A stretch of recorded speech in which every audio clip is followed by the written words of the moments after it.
You have the floor. Many thanks, Pelham.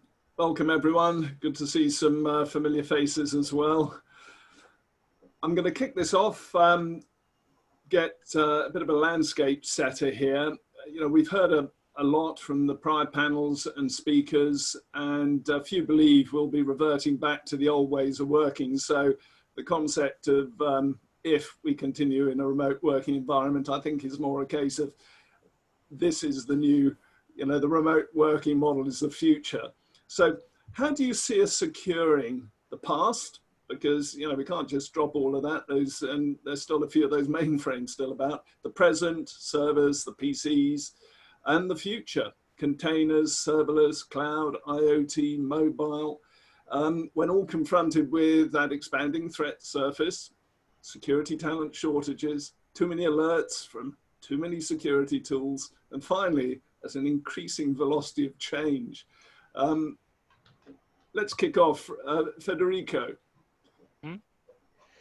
I mean, I will give a view from a client, from a company perspective. So I work for one of your customers. I'm not an MSP. I work in a pharmaceutical company. And what we experienced in the last, probably like everyone else, in the last 6 months or so is this bigger, more diverse attack surface. So we have all our employees working from home, like we are now.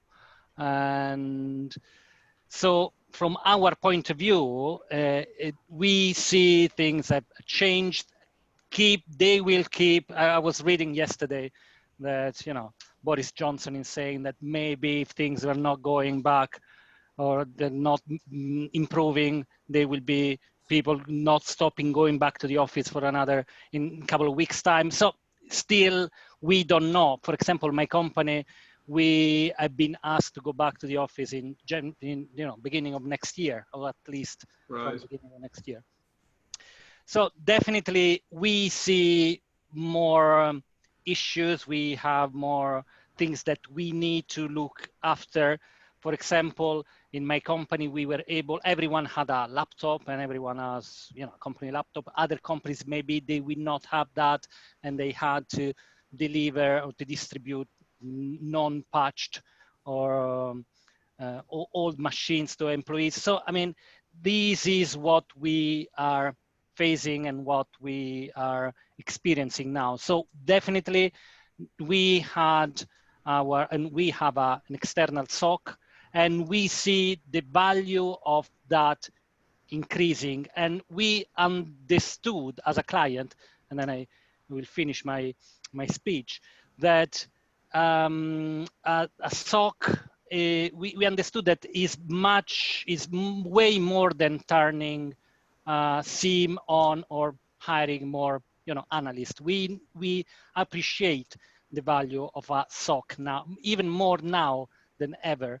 And so what we would like to see from, you know, the SOC of the future, just providing more direct and understandable alerts or information that may be also better understandable from the senior leadership. So Richard, do you see similar sort of changing attitudes towards SOCs? Oh, you're on mute, Richard. The short answer to that question is yes, Nigel. I think with the change in business practices that have been forced upon us this year, there's certainly a drive in a practical sense to start to connect the past with a view to the future. For those businesses that haven't got the full flexibility to deploy staff from home, they're having to face the practical challenges about how do we maintain infrastructure on a factory floor or in a retail environment. When the ease of putting maintenance staff into parachuting them into a different country is not as feasible or as straightforward as it used to be.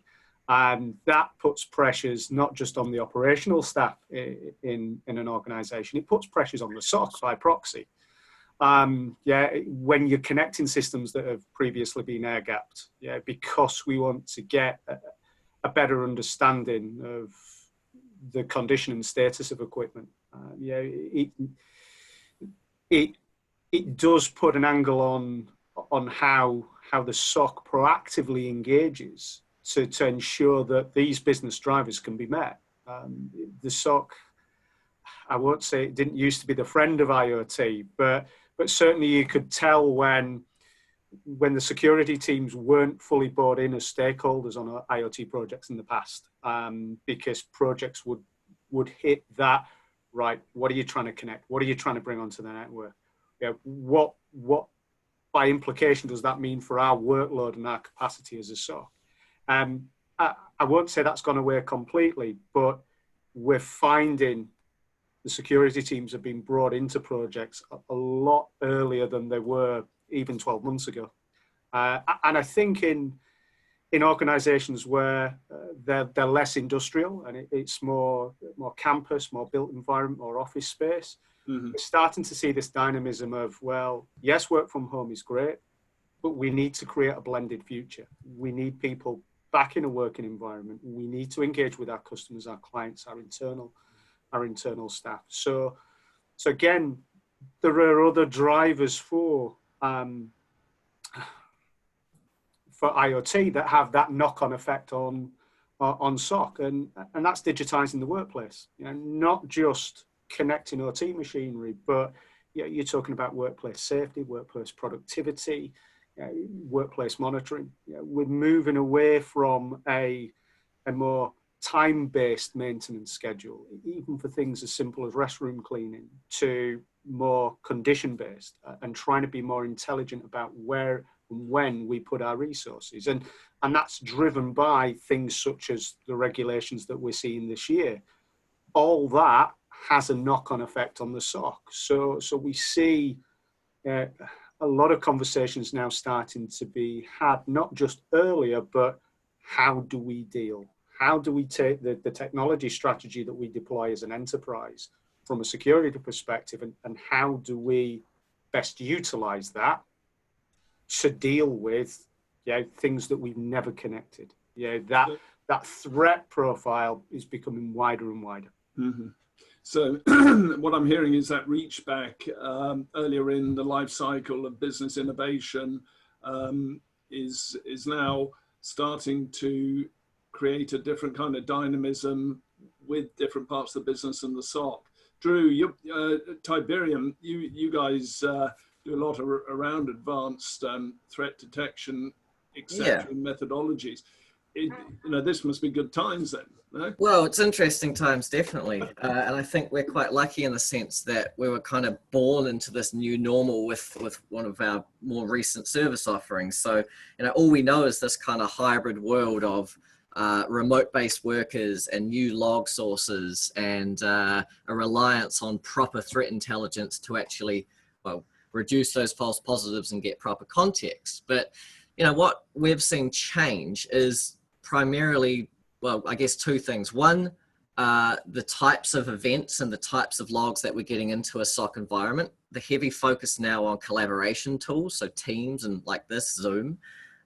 Traditional use cases just don't cut it anymore because, with the death of the perimeter and the focus on the endpoint, where now that's where you're seeing all activities, in a traditional analyst investigation, you'll start looking at firewall logs or proxy logs to see C2 callbacks to some malicious location, but you just don't see it anymore. So you have to get that visibility in other ways. So that changes your outcomes, it changes your use cases.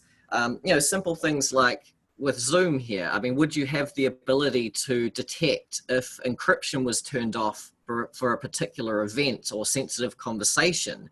That's a new log source. It's a cloud log source. A lot of traditional tooling that could be difficult to onboard. It could take months to develop a parser for that. We don't have that time anymore. Everything has to be automated, instant, and now, and then the communication and visibility from that needs to come out in a transparent way. So we interact with our customers almost entirely through Teams and some through Slack. So, I mean, that's how services are now consumed. And I think the SOC world needs to catch up with that across the board in the more legacy world, because, yeah, that's the new normal. That's how we interact. And, yeah, we don't have the benefit of time anymore. You know, we need these endpoints protected now.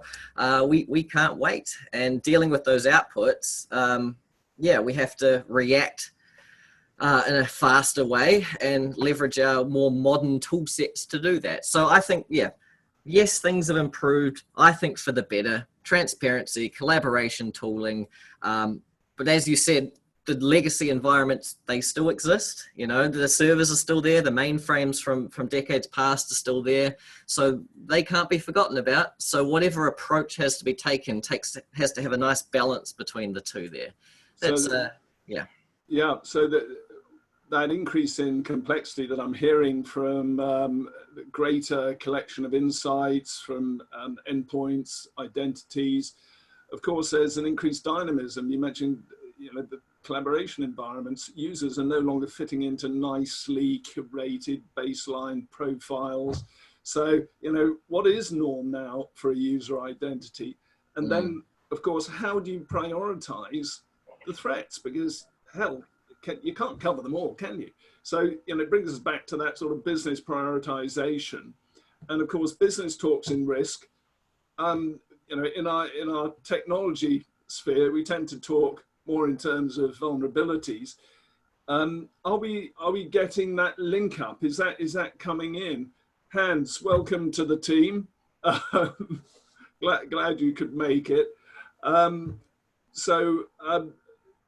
You know, Drew, just to continue that thread, you know, the risk elements alongside those vulnerability threat discussions, you know, we're needing to get those linked up, aren't we, more, so that we can optimize and start accelerating the automation orchestration here?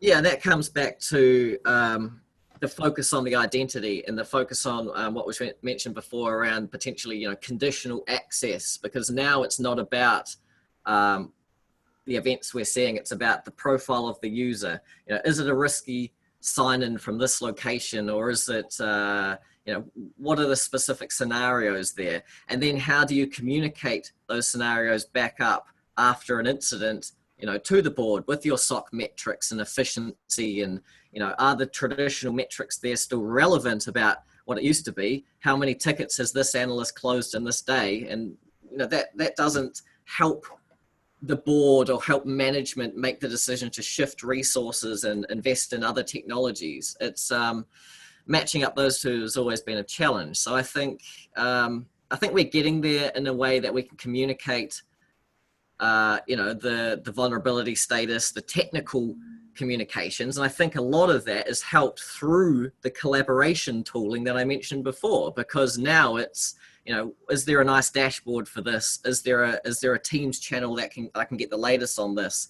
Can I just ping a bot in Teams and say, what's the latest status on this vulnerability in my environment? Or what's my most risky user? And we're using more modern cloud native tooling to give us that visibility, to enable the conversation with the board, to talk risk with them, and not just the technology things there. So yeah, I think we're getting there.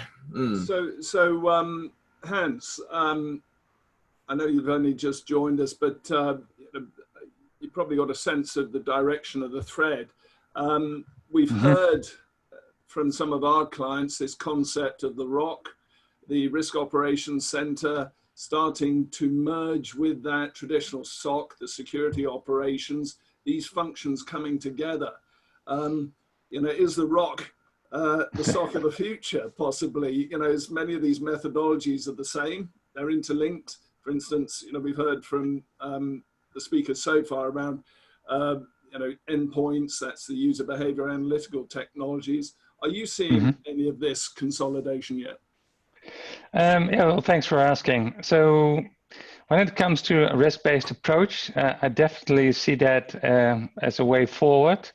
I think eventually cybersecurity was always about reducing risk, but it has been, well, if it was already there in the organizations, it started mainly with tooling, and thereafter it progressed to using or setting up SOCs.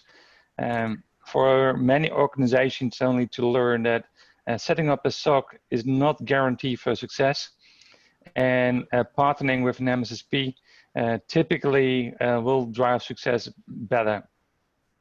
I think for those organizations that have found this cooperationship, this collaboration with well, an intelligence provider, if you may, that helps them address the cybersecurity risks. The next step eventually would, of course, be just a second.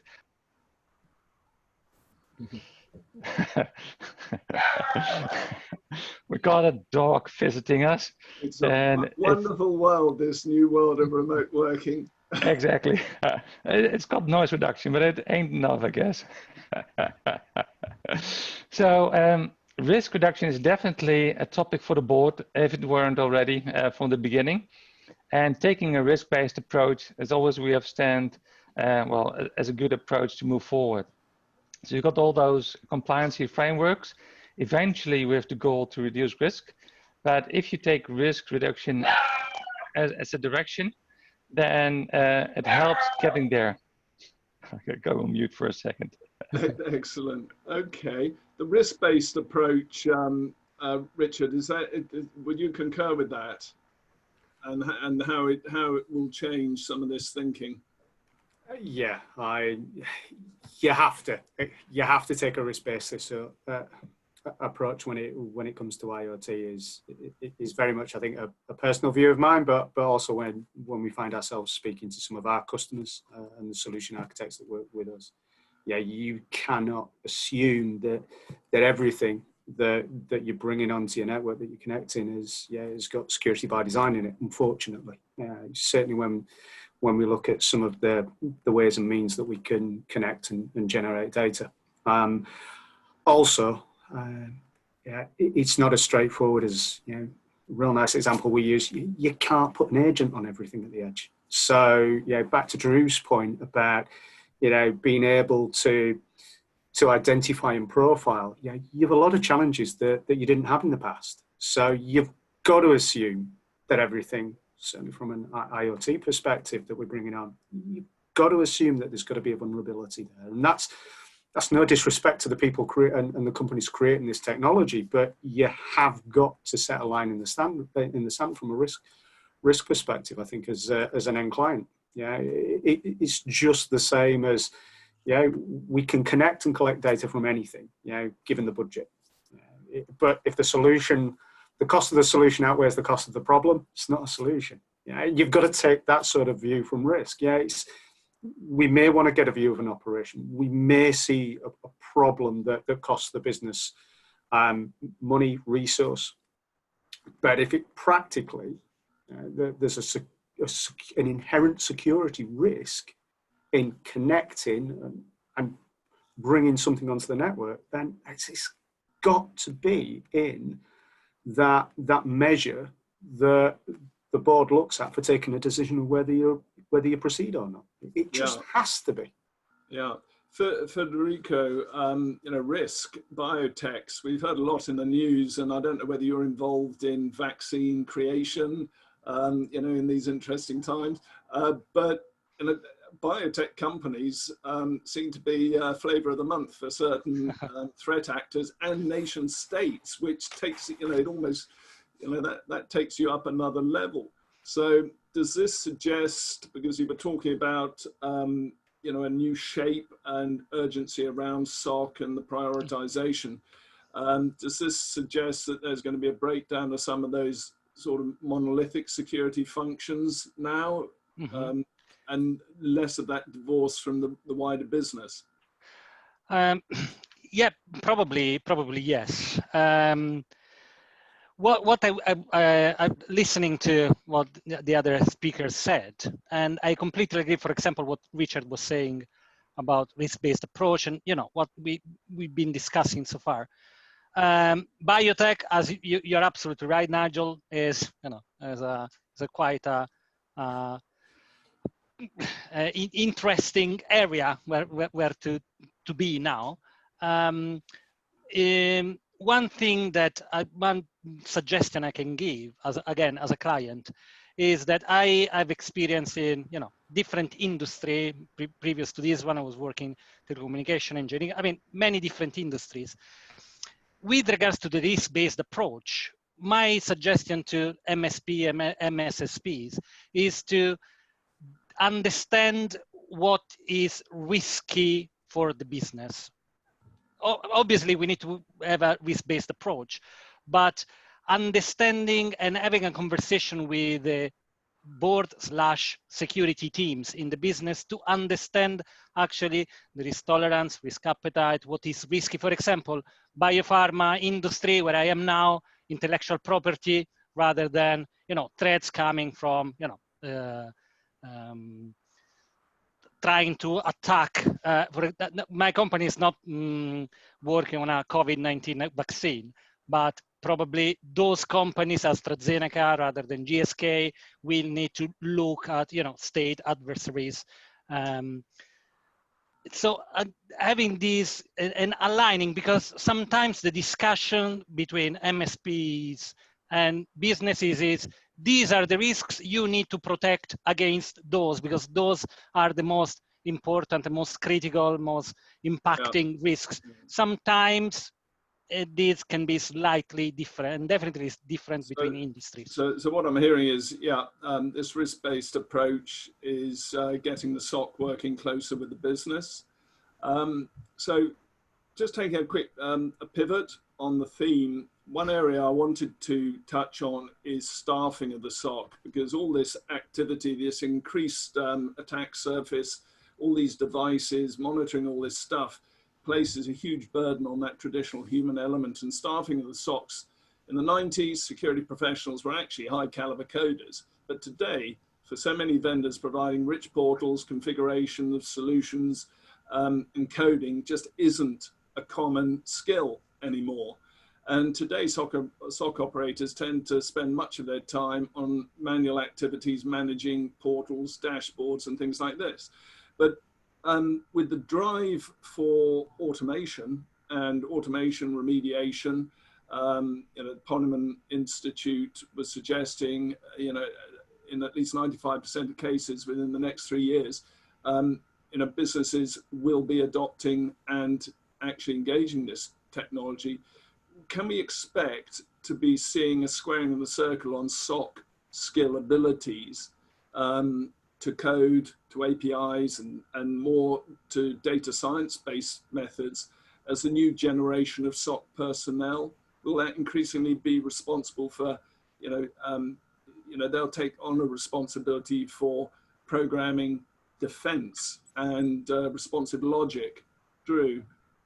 Yeah, that's a large focus area for me. So I mean, we're trying to focus very heavily on, I don't want to say removing the humans, but putting a bit more focus on that automation side, especially sort of for initial tickets and initial triage of events that are coming in. You don't want to be sitting there burning out an analyst's brain by just monotonously closing false positives. You need to take that burden away with automation. The capability exists with logic apps and playbooks, where you can automatically enrich an event. You can do lookups. You can ping a user to say, was this you logging in here, to add that in as context. And I think that's the core focus going forward. Automating as much as possible, as early as possible, and then that leaves and frees up the powerful human brains to actually do more proactive hunting and more important investigations to actually discover compromise at the end of the day, not just false positives and annoying backup scripts that have failed, or an external facing device that's getting pinged from a risky IP in China all the time, or something that just keeps happening over and over again if maybe your MSSP doesn't have a very good tuning cycle, which is known to be a problem in our industry. So yes, I think from an analyst perspective, Pete just walked behind me before. He's one of our junior analysts. He spends a lot of time focusing on building out those playbooks and those automation pieces to control the bots at that first layer. And I think from a mindset you mentioned there around traditionally, there was sort of a coding approach, but an analyst doesn't necessarily code these days. What I'm quite excited about is with a couple of vendors with their sort of no-code solutions, we have got logic flows of simple if this, do X, Y, and developing automation and capabilities that help the SOC with that type of tooling. You don't necessarily need to be a hardcore developer to do that. So that helps fill some of the gap there around capabilities and staffing, where that's being simplified for other skill sets that are opening up that capability. But realistically, customers need to leverage more, I'll say it again, the hybrid approach of working with MSSPs to get them to focus on the automation piece and then only escalate through the really important stuff, which actually needs some proper attention there. Yeah. Hans at Secureworks, you look after a lot of people. You know, you have Uber SOCs, you have you know, of various shapes and sizes. You're using different technologies as well. So I'd be interested to get your insights there, because if we bring in, and I know Richard with his IoT focus, we bring in cloud, which is a huge new surface area, and it has been the go-to for this new world of remote. How are you seeing that new future for SOC operatives, as well as that shape of the SOC? Yeah, thanks for asking. And it's an interesting question, because in the end, there will never be enough human resources to get to the level of certainty that we are seeking here. Secureworks has been, well, providing MSSP service over 20 years.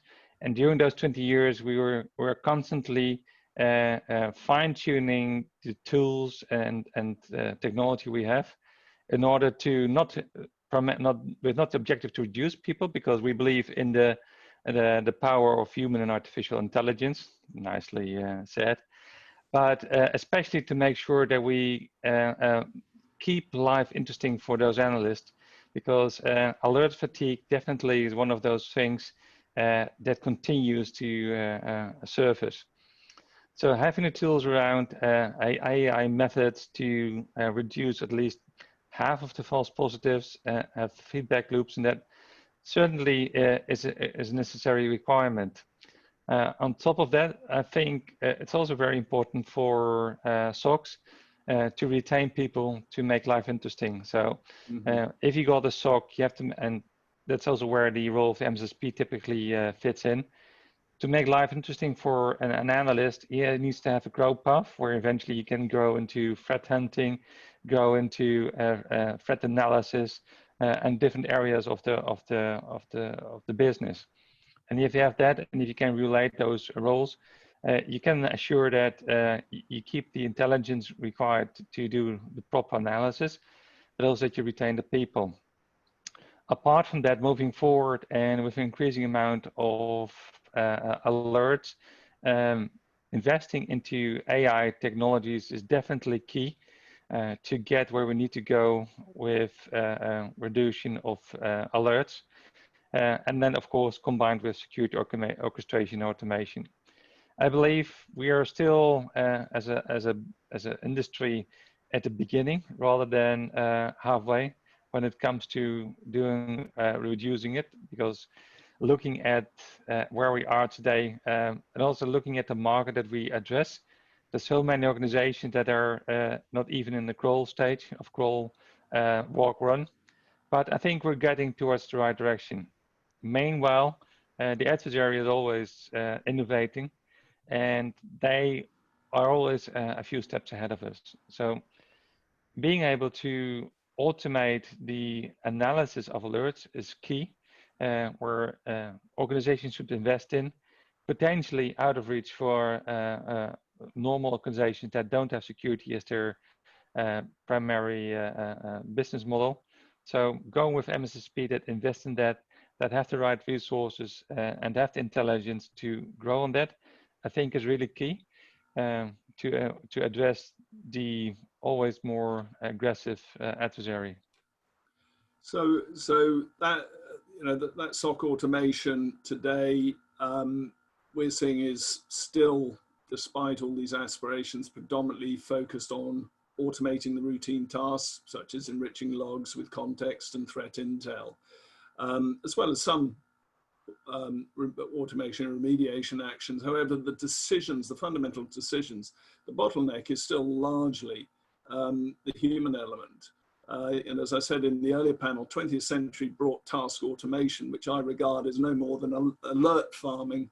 It just creates alerts. And as we've already said, the density of the monitoring surface is just too huge today. But the 21st century, we really must conquer the next frontier for automation, automating the decisions and some of the related cognitive processes. Richard, you're at the cutting edge with some of the IoT stuff. Are you seeing organizations getting their heads around, and SOC operation centers actually getting their heads around that necessity now? Because IoT, billions of these devices, it's just beyond human conception, those numbers, let alone monitoring the alerts and managing, that decision making. Yeah, I mean, the mind would boggle if you had to man it. If you had to put people into the SOC to deal with these sorts of things. Automation is just the way to go. Yeah, it's almost there. I won't say it's a no-brainer. It's just an assumption. So you never see it dealt with as a particular art of a question around this. To what else has been said around this, I think what we are seeing is some organisations just lifting and shifting their carpeted space, their approach to security, and applying it wholesale to the non-carpeted space, so factory, the fleet, etc. And that creates pressure points. I'm certainly not suggesting that SOC staff need to be skilled up in SCADA and the likes, but I think there has to be this cross education along the lines of business. So embedding to a certain extent to learn we've heard a term used quite a few times, a day in the life of user-based roles, so that when it comes to being able to apply automation, you can do it with a level of understanding of what the importance of priorities for the users in your organization. IoT has some, I won't call them unique challenges, but there are some fairly scary challenges around, say, threat to life. So if we get something wrong, the impact is not on a user being without their laptop for several hours. It's a business, an industrial system goes wrong, and there is a threat to operator. So you talk about how you can make life interesting for the teams that are managing the SOC. I think we're slowly starting to see this. Well, right, from a SOC operation perspective, not just how do you automate that process. There's a heck of a lot of investment in cybersec vendors that we're starting to see, which is this interlock between discovery tools in OT environment and traditional SIEM. Yeah.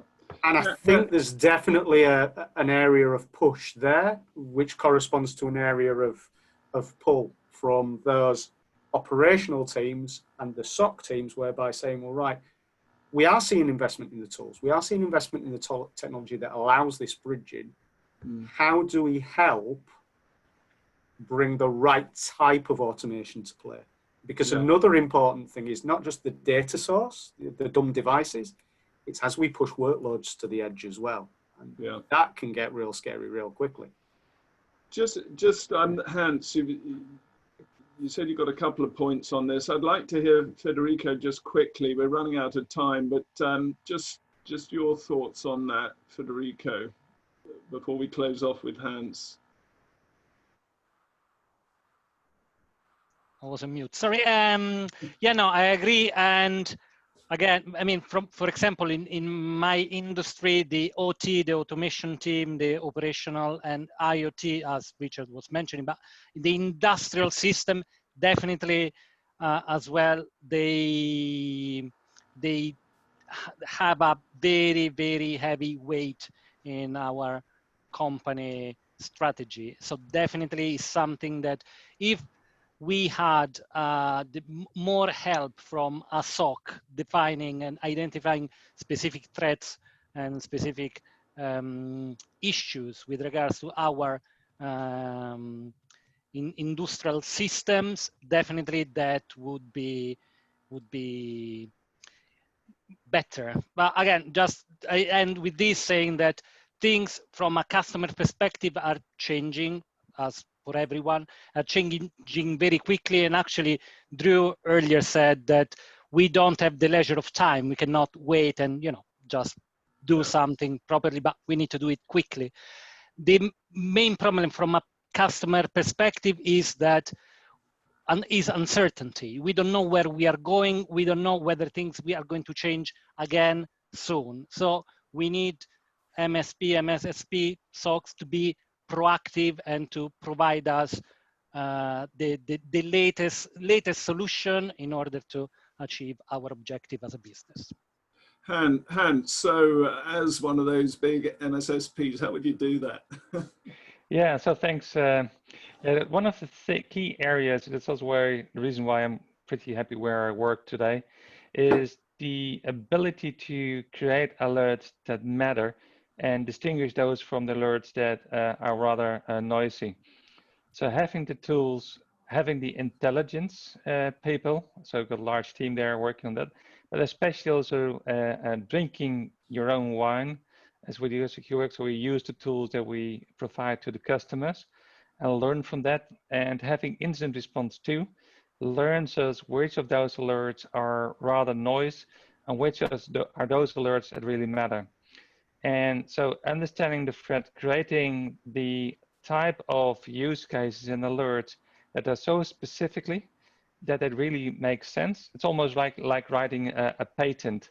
If you write a patent, you need to do something that's generic anyway, but if it's too generic, it doesn't count. If you make it too specific, one just steals your idea by changing the color of your idea.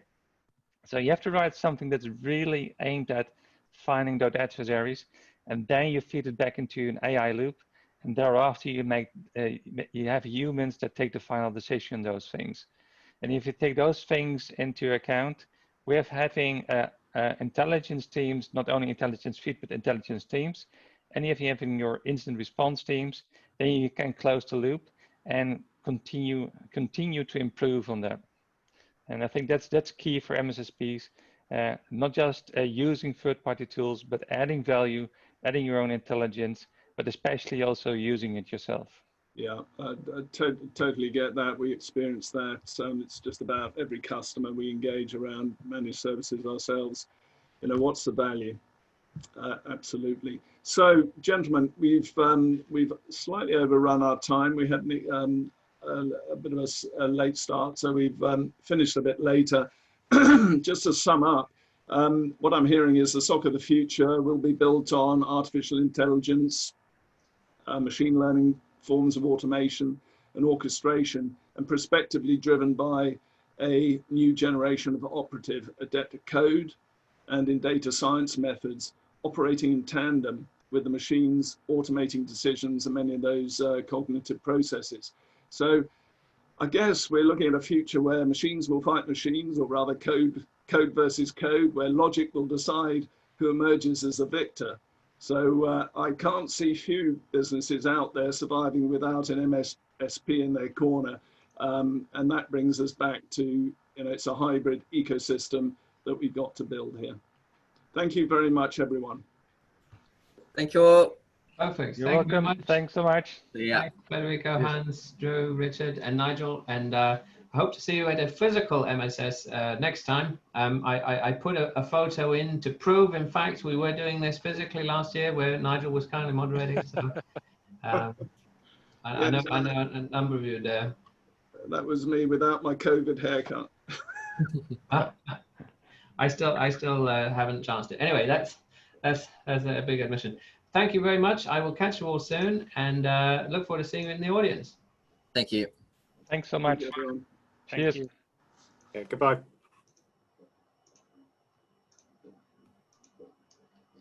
Perfect. And of course, thanks, Hans, because Hans normally speaks at the MSS Amsterdam.